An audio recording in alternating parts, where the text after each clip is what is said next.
जजीरा वानवातू में 7.3 शिद्दत के ज़लज़ले के बाइस मुख्तलिफ हादसात में हलाकतों की तादाद 14 हो गई। ज़लज़ले के बाइस रिहायशी और कमर्शियल इमारतों, अस्पतालों और सिफारत खानों को शदीद नुकसान पहुंचा। कच्चे मकानात गिर गए, गाड़ियां मलबे तले दब गईं। कई अफराद के ताहाल मलबे तले दबे होने का खदशा जाहिर किया जा रहा है। जजीरा वानवातू में 7.3 शिद्दत के ज़लज़ले के बाइस मुख्तलिफ हादसात में हलाकतों की तादाद 14 हो गई। ज़लज़ले के बाइस रिहायशी और कमर्शियल इमारतों, अस्पतालों और सिफारत खानों को शदीद नुकसान पहुंचा।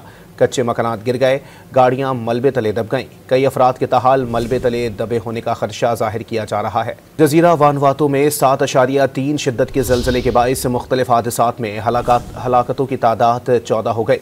ज़लज़ले के बाइस रिहायशी और कमर्शियल इमारतों, अस्पतालों और सिफारत खानों को शदीद नुकसान पहुंचा। कच्चे मकानात गिर गए, गाड़ियां मलबे तले दब गईं। कई अफराद के ताहाल मलबे तले दबे होने का खदशा जाहिर किया जा रहा है।